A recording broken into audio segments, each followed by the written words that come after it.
Hello and welcome to week 12. We are quickly headed toward the end of the semester with only a few weeks left. This week we're going to be talking about the rise of realism, or how realism came to take over the theater.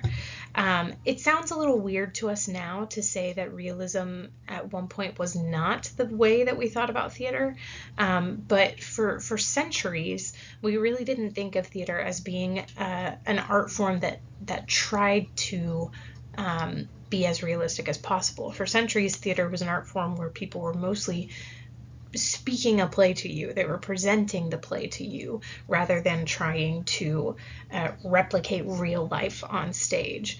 Now we're sort of headed back away from realism in some interesting ways that we'll talk about in a couple weeks. But up until the 1800s, realism really didn't exist in the theater. And so we're going to talk today about how that came to be, why realism was such a big deal, and how it really took hold of the theater and became the main way of creating theater from this time forward. So let's dive in. First up, we need to set the stage, so to speak. So we're going to talk about the state of theater up until realism comes onto the scene. And we're going to start by talking about melodrama. You might have heard the word melodrama before, or maybe you've just heard the word melodramatic.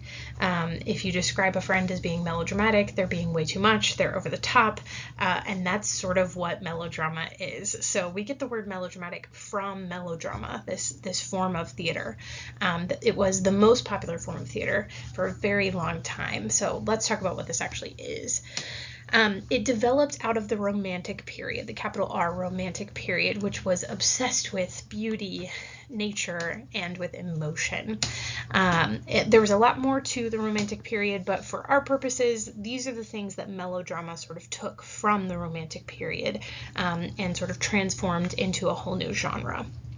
So melodrama is really interested in beauty, particularly in language, in nature and its power over us, and in emotion, these sort of over-the-top emotions. So melodrama became the most popular form of theater in the 19th century. And when I say it was the most popular form of theater in the 19th century, I do not say that lightly. Remember, television, radio did not exist yet. So when we say that something is the most popular form of theater, it's the most popular form of entertainment, period.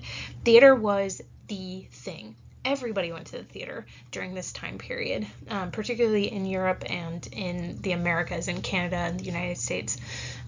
Theater was everywhere. Everyone went to the theater. It was just what you did. That was the thing that everybody did. Because there's no radio, there's no television, there are no movies yet. Theater is the most popular form of entertainment, and melodrama is the most popular form of theater during this time. So what are the characteristics of melodrama? We'll come to that. I wanted to point out that melodrama is still popular today, and we'll talk about what that looks like in just a second. So what are the characteristics of melodrama? First off, melodrama is really spectacle driven. So in melodramas in the 19th century, they would do a lot of really intense special effects that you might not even think were possible on stage. They would do things like train animals to perform on stage, like training horses to carry actors around in these amazing trick riding positions. They would train dogs to be part of the show. They would do all of that sort of stuff. That you've seen before. What you might not have seen before are giant ships brought into a playing space. These spectacles were so massive, it's hard to describe this scale. They would often also employ lots of people. For example, there was a play in England that brought a ship on stage, and in order to create the illusion of water, they brought out this blue fabric and stretched it across the stage and hired dozens of little boys to run around underneath the fabric and roll around and make the fabric look like it was moving, like water. So we get a lot of spectacle in melodrama. They built sort of like what are those called? They built like treadmills, that's the word. They built sort of like treadmills on stages that they could turn mechanically, right, by hand, by a lot of hands, so that they could make things look like they're moving across the stage in really interesting and epic ways. So there's a lot of grand spectacle in melodrama. Melodrama also has, my little picture is going to get in the way here. Melodrama also has very clear-cut morality. There are a lot of good guys versus bad guys. And that is very black and white in melodrama. If you think about like the image that you probably have floating around somewhere in your brain of like a villain with like a mustache that they twirl all the time, that comes from melodrama. We'll talk about that more in just a second, but melodrama has very clear good guys versus bad guys. There's a damsel in distress and a dashing hero and a dastardly villain. All of that comes from melodrama. This is the image that you might have in your head, right? So this is from Taylor Swift music video. I think this is Mean is the song that this is from. You might have this image in your head of a young woman tied to the railroad tracks by some evil villain, and she has to be freed by the young hero. Interestingly, when this first appeared in American theater history, it actually looked like this. So this is from the play that brought us this image. This is the play Under the Gaslight. That's not where we get the term gaslight. That comes from the play Gaslight. But Under the Gaslight is a totally different thing. And this image is more like what you would have seen if you saw this play. What do you notice? Immediately. Interestingly, the young man is the one tied to the railroad tracks, and the young damsel has to come save him, which is interesting. I find it fascinating that this has been gender flipped throughout history, and I don't know what to do with that yet, but it is interesting nevertheless.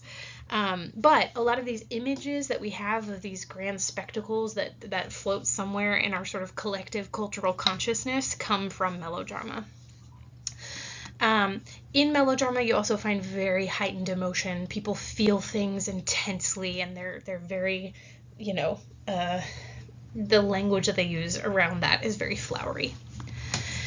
We'll talk about Uncle Tom's Cabin here in a second. I wanted to mention where we see all of these things today. So this lots of spectacle, clear-cut morality, heightened emotion.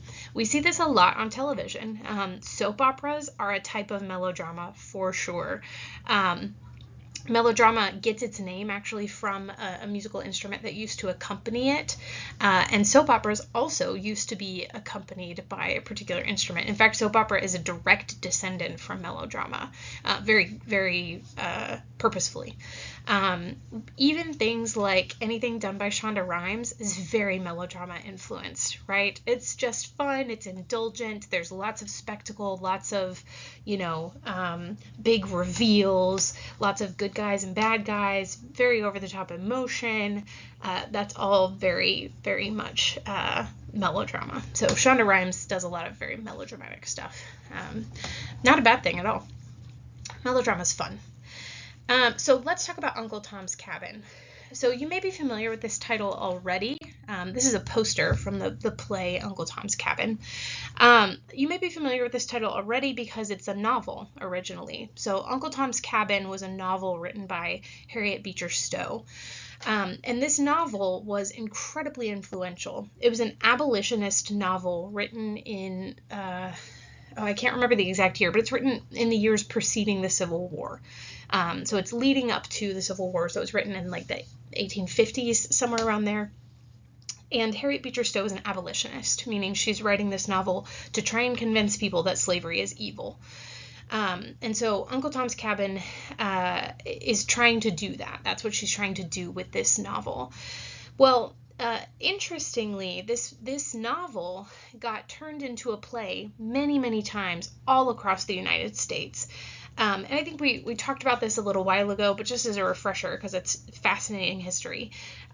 This play, when this came into existence, you didn't actually have to pay a novelist in order to get the rights to turn their novel into a play. There were really, really loose copyright laws. There basically were no copyright laws. So Lots of people took Uncle Tom's Cabin and actually turned it into a pro-slavery piece. This was devastating to Harriet Beecher Stowe. There were also tons of renditions of it that were staying true to what she wanted to do. There were lots of them. In fact, this play, Uncle Tom's Cabin, even though there wasn't just one version of the play, Uncle Tom's Cabin was the most popular play in American theater history. So much so that there was a 100-year period of time in American history where Uncle Tom's Cabin was playing at some theater in the United States for over 100 years. It's crazy. You can't really talk about the scope of this play.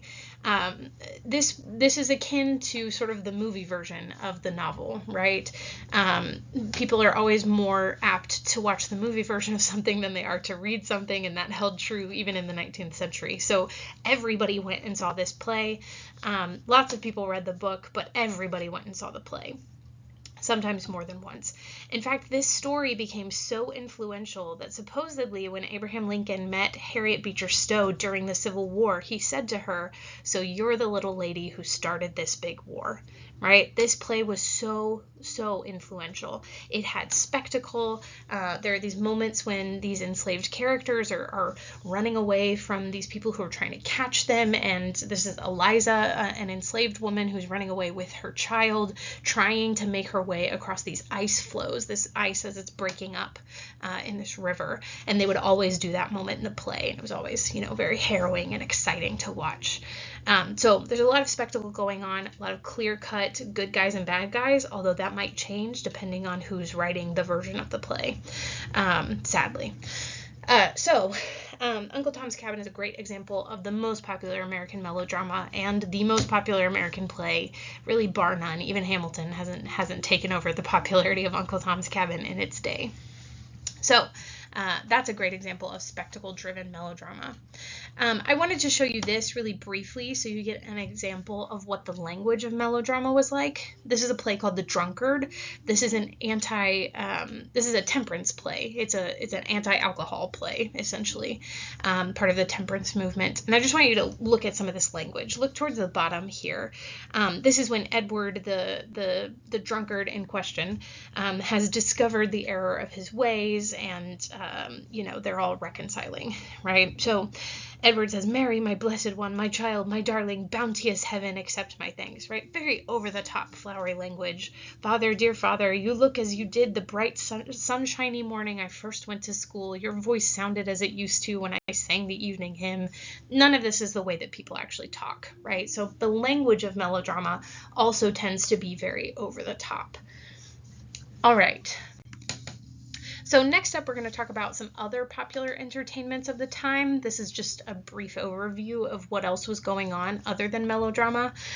So first off, we're going to talk about vaudeville. Vaudeville is a term that you should be familiar with just because it is actually sort of still in the popular vernacular. Every once in a while, I'll hear the term vaudeville on TV. Vaudeville is a style of theater that's essentially just a variety show. It's easy to remember because it's alliterative. Vaudeville, variety show. People will do stand-up comedy, which actually originated in vaudeville. Stand-up comedy exists because of vaudeville. They would do stand-up comedy, they would do sketch comedy, then somebody would come on and sing a song, and then like a bear would dance on stage. That's not made up. That was a real thing that they did. Vaudeville was crazy. But vaudeville was essentially just a variety show where a bunch of different things would happen on stage. This was sort of the quote-unquote like upper middle class entertainment. Burlesque was the sort of lower middle class version of vaudeville. Vaudeville is also seen in antecedents even today.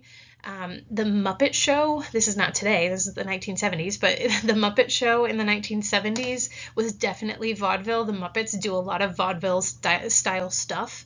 If you've ever seen like Holiday Inn or White Christmas, the characters in those shows are doing vaudeville. So we see vaudeville style stuff even today. SNL is sort of a form of vaudeville theater. So a lot of, sketches and comedy and singing and all kinds of stuff all put together in one evening's entertainment is vaudeville.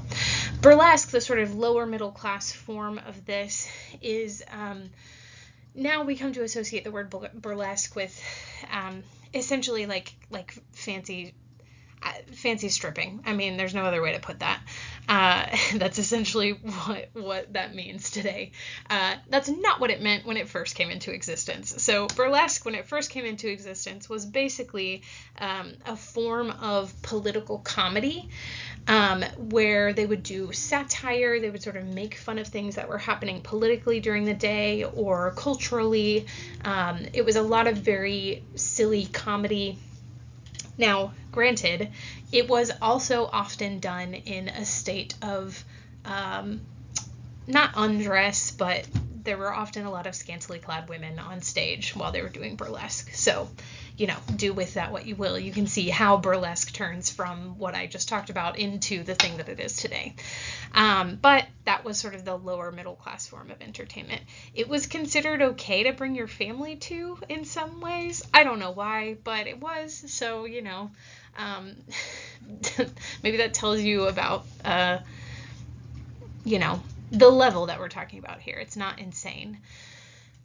Okay, so last but not least, we got to talk about the hard thing to talk about, which is minstrel shows. So minstrel shows were sort of like vaudeville or burlesque in that they were meant to be mostly funny. And it was a lot like vaudeville in that it was a variety show. But minstrel shows are distinctly different and really important in American theater history because they were an extremely racist form of entertainment. So minstrel shows were a form of theater that existed all over the United States, where actors would put on blackface and make fun of Black people in the South. And these shows, like I said, they happened everywhere. But a lot of the stereotypes of Black people that still follow us, that still haunt this nation today, started in minstrel shows. A lot of the really terrible stereotypes that are still around exist because of minstrel shows, because of the caricatures that were performed during those shows. So minstrel shows are a tough part of our history to talk about, but they actually are really, really influential on what came after. Remember how I talked about in Holiday Inn, the characters in that show are doing vaudeville? Well, they're also doing minstrelsy. Very famously, Holiday Inn is a holiday classic, but White Christmas has become much more popular because in Holiday Inn they do blackface. And the reason that they're doing that is because it was a widely acceptable form of entertainment at the time. Just because something is acceptable during its time doesn't make it okay today, and also doesn't mean that it was okay back then. We can have grace on the past while also recognizing that what they were doing was wrong. So minstrel shows are an unfortunate part of our history, but they are an important part to understand. I mentioned that was sort of middle-class entertainment, burlesque was lower middle class, and minstrel shows were popular with everybody, unfortunately. So this brings us to the 19th century and the birth of realism. So we've talked about the state of theater before realism comes on the scene. Now let's talk about the state of the world when realism comes onto the scene. We're going to talk about the ideas and the inventions that helped lead up to realism itself. So let's start with thinking about the inventions, the innovations, if you will. First off, photography led directly to the invention of realism. I know that may seem like an odd thing to say, but if you think about it this way, for a very long time, if you wanted to see the pyramids, somebody would have to go there and draw them for you and bring that drawing back, right? You would read about, the Great Wall of China in a book. Or you would read an ode to a beautiful lady, and that would just have to be all left up to the imagination. With photography, a few things happen. One, we get the rise of celebrity culture, because suddenly people can disperse photographs of beautiful people. And so we get the rise of celebrity culture, as people can actually see the celebrities that they're interested in. And with photography, we also start to be able to see actual objects. So, one, people can imagine what a place would have looked like a little bit better. If they're doing something that's historical, photography allows them to access information about a place and a culture that they might not have had before. but also it instills in people an intense sense of what is the purpose of theater, right? This is a daguerreotype, right? Up until this point in history, all we've had are paintings, and suddenly this bursts on the scene. I want you to imagine what that would be like. All you've ever seen are paintings of something, and suddenly you get a photograph. Is this the best photograph you've ever seen, best quality? No, it's not. But this is different. It's completely different from a painting, and it really changes the way that people think about the world. It also changes the way that people think about theater, because the other thing that comes on the scene really quickly after that is film. We're going to skip the incandescent light bulb here for a second and talk about film. Film creates this sense of what is the purpose of theater, right? With photography, it creates this crisis of identity in the world of painting. What's the purpose of a painting if you can just take a photograph of something, right? And so the world of painting changes drastically after the photograph comes onto the scene. We start to see things like the Impressionist movement, because photography happens way earlier than you think it does. We see things like the Impressionist movement, avant-garde movements that are telling us about the feeling of something rather than what it actually looks like, right? We start to question, what are the purposes of these art forms? When film comes onto the scene, people start to question, well, what's the purpose of theater if we can just record something and then people can go pay a nickel at the theater to go see it? So what's the purpose of live theater? So realism is the way that theater is sort of asserting, well, film can do that, but theater can do it even better, right? Because film, you have to, one, film was still black and white, and the sound didn't really work until like the 1920s. So for a long time, film was still not as good of an option as going to see something live. But by being highly realistic, theater could assert, look, this is still better than film, right? It also sends people going the opposite direction, which we'll talk about in 2 weeks, I believe. Yes, when we talk about the avant-garde movements. It also sends people in the opposite direction. Well, film can make things look really live, so why don't we stop trying to make theater look realistic altogether? And that is where things are going to get weird. But we'll come back to that. So film and photography sort of change the way that people think about art forms. The incandescent light bulb also changes the way that we can shape things on stage. Suddenly, you can make it look like it's nighttime on stage by dimming the light slightly.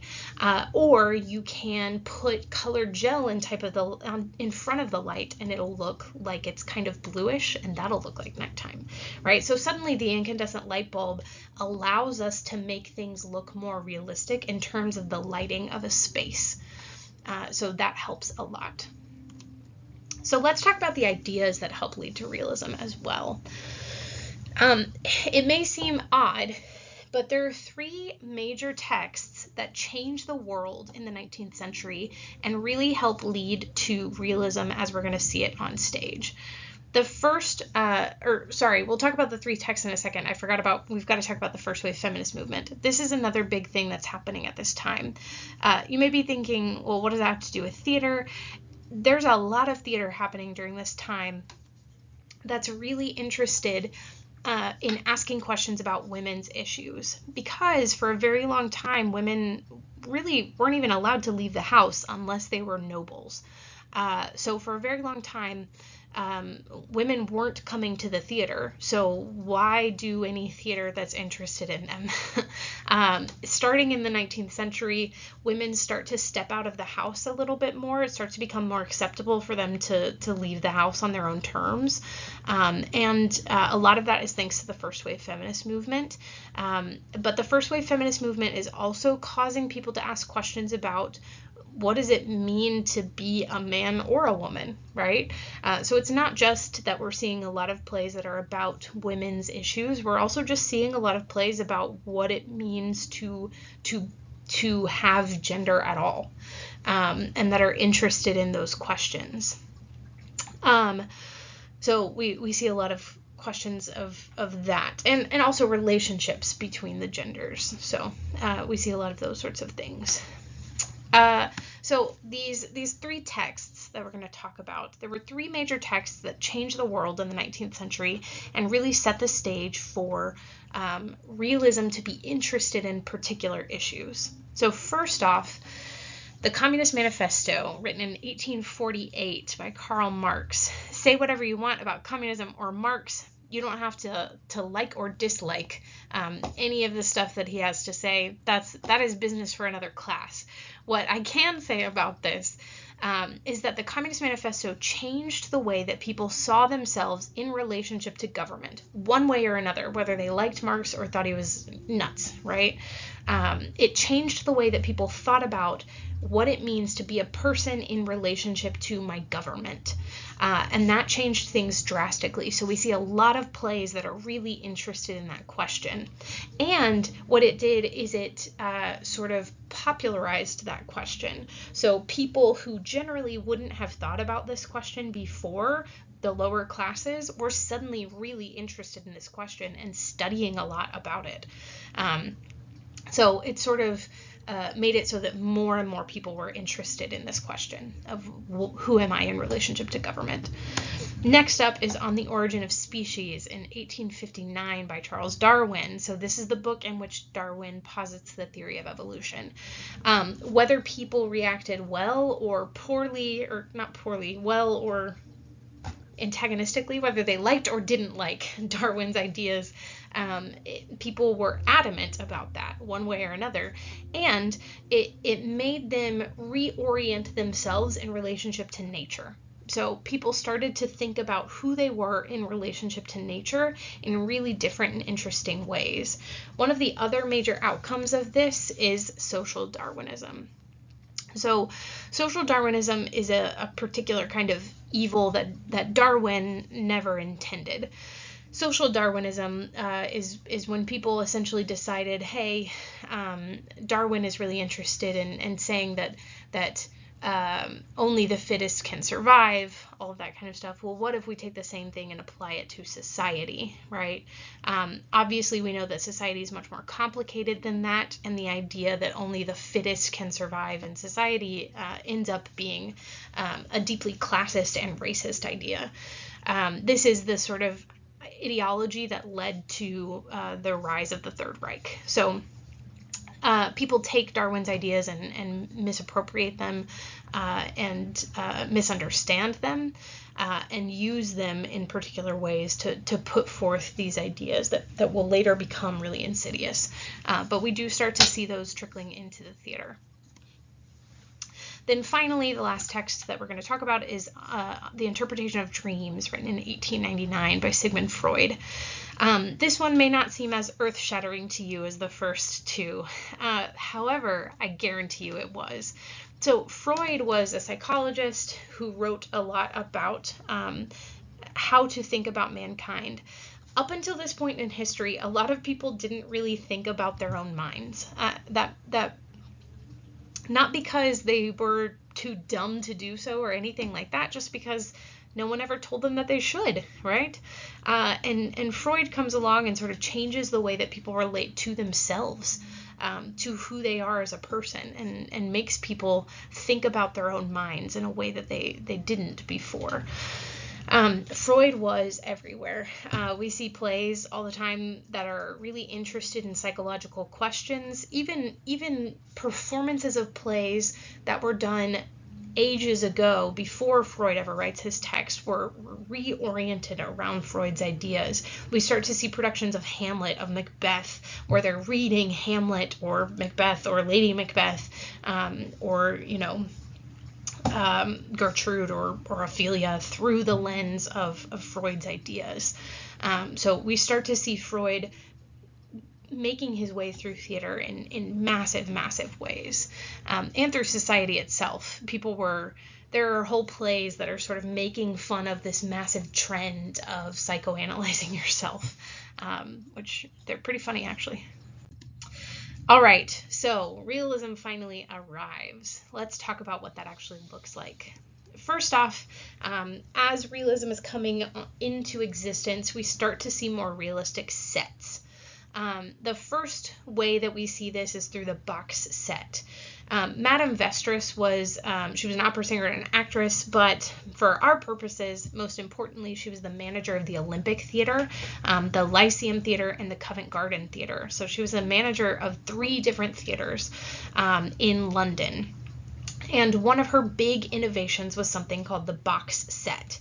I bet you've seen a box set before because they're actually still really popular. It's essentially a big box that you sort of cut one wall off of. She's taking this sort of, this is sort of related to the innovation of the fourth wall, which is actually going to come along later. They didn't think about it in quite the same way in terms of acting style, but in terms of the set, it sort of looks like what we'll think of as being the fourth wall. So this is a picture of a classic box set. This one's obviously modern. You can see people with their cell phones there. But this is a classic box set. It sort of looks like a big box. You could make one out of a shoebox in your house, right? Like little set models. Maybe you've even been asked to do that before. I don't know, when you were in like 3rd grade or something. Not of a set, but of something else. So a box set looks something like this, and this was a big innovation at the time. Obviously, you can see how this lends itself to more realism on stage. Next up, we get the innovation of the fourth wall. This is, again, from André Antoine, who we talked about last week, and Le Théâtre Libre. So Antoine comes up with the idea of the fourth wall in terms of acting style. So remember that he has his actors just rehearse in one room, and then once they get everything settled, he goes and he decides where the audience is going to sit. So it looks like there's a wall between the actors and the audience, an invisible wall, in terms of the way that the actors are acting. So when realism arrives, it comes onto the scene as a sort of subgenre called problem plays. Realism has a lot of different genres, but problem plays became the primary genre of realism in the early part of its birth. The first play that we point to as being sort of the advent of realism and the marker of, okay, realism is here, is also a problem play. That is A Doll's House, written in 1879. A Doll's House is a very, very famous play that we're going to talk about more in just a second because we're going to talk about its author. But A Doll's House is a play that explores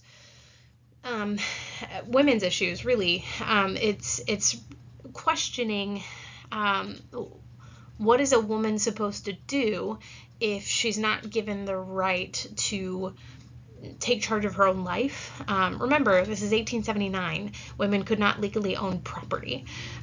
So the woman at the center of this play is dealing with, or she's dealing with the fallout from something illegal that she did, which was she took out a loan that was illegal at the time. And it's going to cause all sorts of issues in her home because she did this illegal thing, but she was also trying to save her family, and it's a problem play because problem plays present a social problem as a really harsh reality, but they don't try to solve it for you. So A Doll's House does not end on a happy note. You're not supposed to end A Doll's House and be like, yay, because what happens is the woman ends up leaving. She leaves her husband, she leaves her children, and you're not supposed to look at that and cheer that as some sort of, victory in any way. Instead, you're supposed to look at that and go, wow, there's something wrong with society that means that this woman feels like she has no other out. And it's meant to sort of throw the problem back to you as the audience and go, okay, what are you going to do about this? That's what a problem play is. It presents a social problem, but doesn't present a solution because you're meant to find the solution. So let's talk about this playwright, Henrik Ibsen.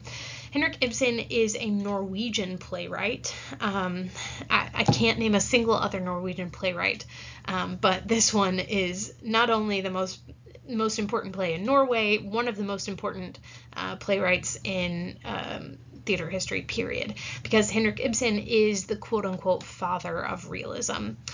He wrote A Doll's House, this first realism play. He also wrote lots of other plays that are very important and very famous: Ghosts, An Enemy of the People, and The Wild Duck. If you've been paying attention, you may notice that An Enemy of the People is the name of the last play that we're performing at Baylor Theater this semester, and that is Henrik Ibsen's An Enemy of the People. We're doing a modern adaptation of it that has been adapted by one of my colleagues here.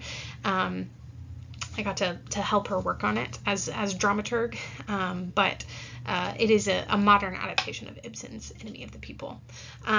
They just did an adaptation of Enemy of the People with Jeremy, the guy from Succession. I cannot remember his name. Jeremy Strong, something like that. The guy from Succession was in An Enemy of the People. They did a version of A Doll's House really recently with Jessica Chastain. They do productions of Ibsen's plays all the time. He's still incredibly popular.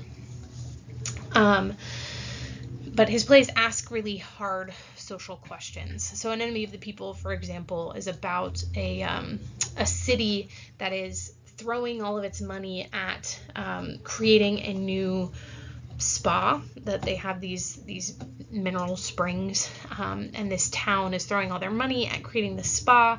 And then this one guy who's a doctor comes in and says, "Hey, I think the water is actually poisoned." And everybody's like, "Well, hang on, all of our livelihoods are depending on this," and so it causes all these issues. So Ibsen writes really interesting stuff. Next up, we're going to talk about George Bernard Shaw. Sometimes you'll see people shorten this to G.B. Shaw. There's a line randomly in Parks and Recreation where somebody talks about G.B. Shaw. So there you go. Find that Easter egg, if you will. George Bernard Shaw was a playwright within the genre of realism.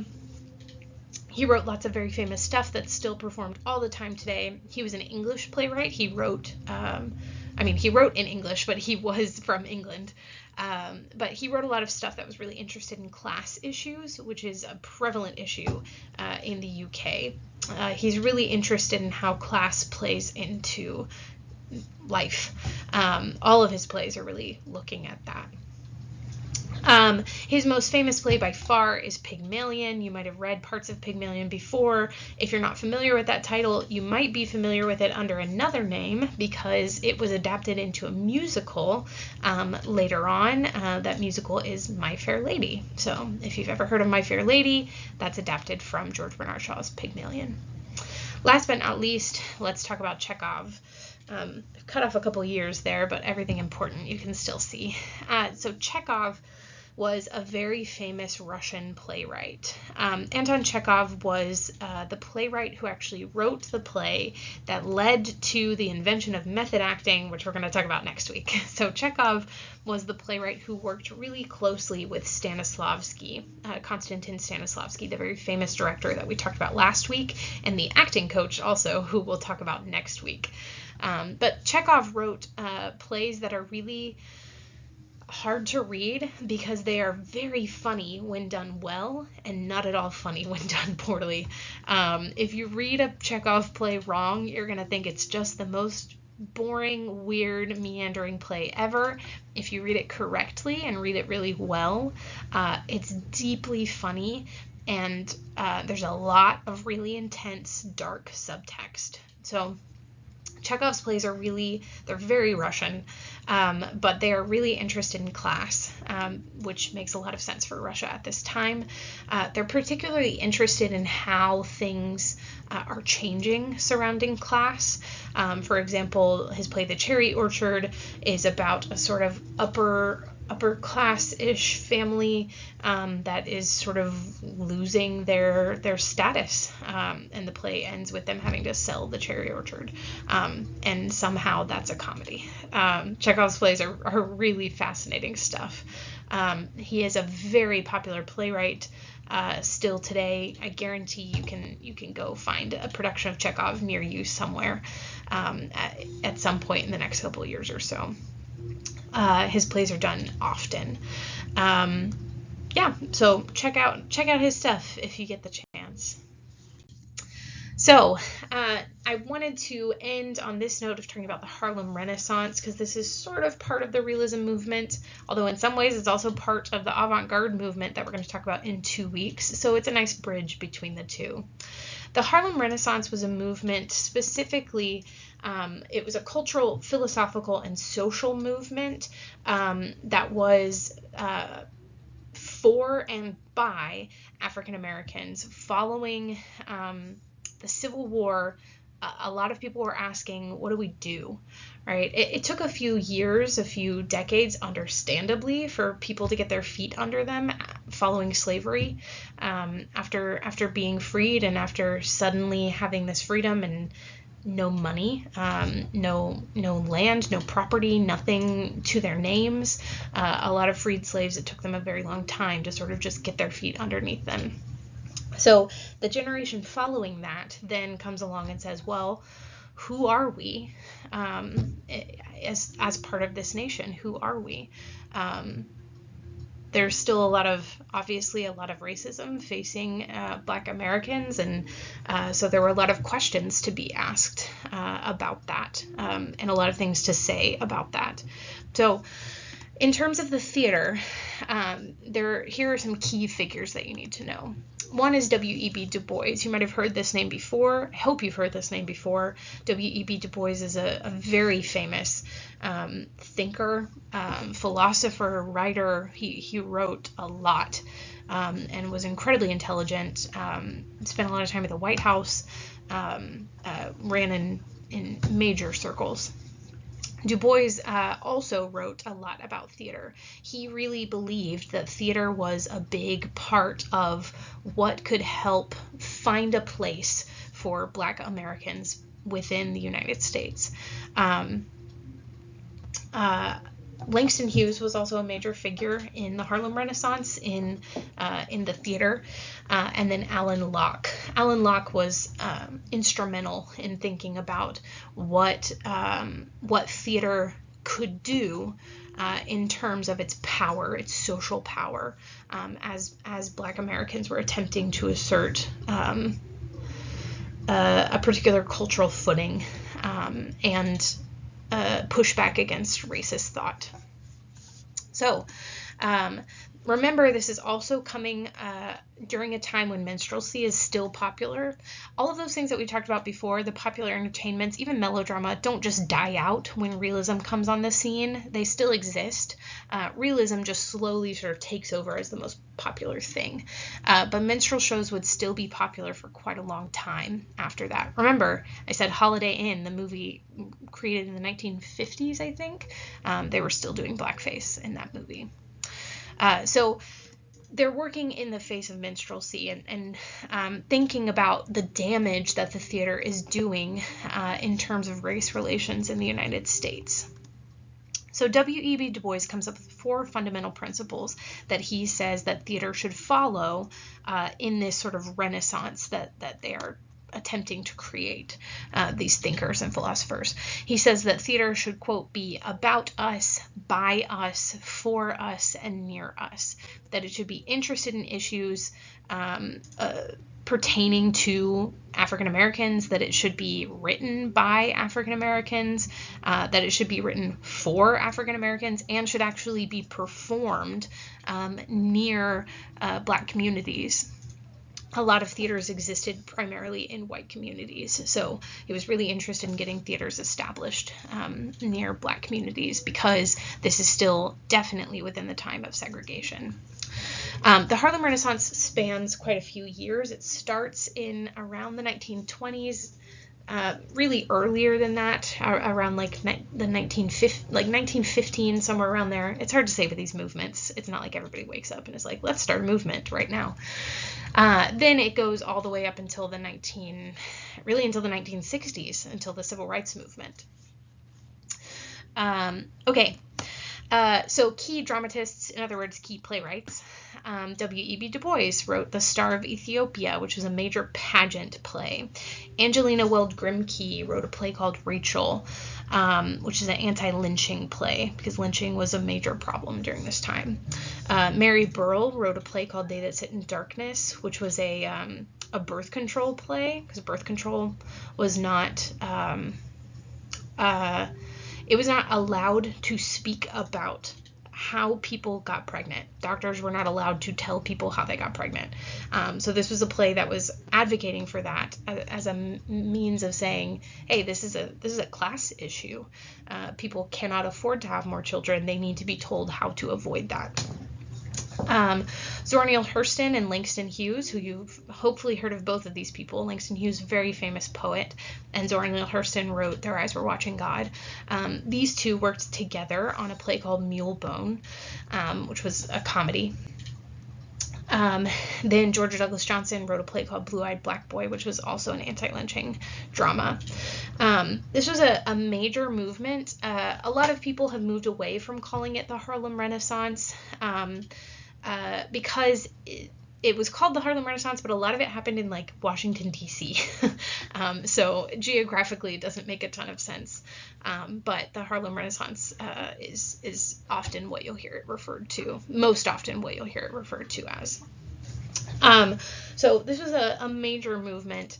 A lot of these playwrights were working within the genre of realism. Rachel was a problem play, a very big, very famous play. So a lot of these plays were realist pieces. Most of them were, but there's also some hints of the avant-garde happening within the Harlem Renaissance. So we'll talk about the avant-garde in a couple of weeks. Next week we'll be talking about acting, but hopefully this gives you some grounds for thinking about realism and what it's doing differently, why it took so long to come to the theater, and why it changed things when it did. So I hope that you all have a great week.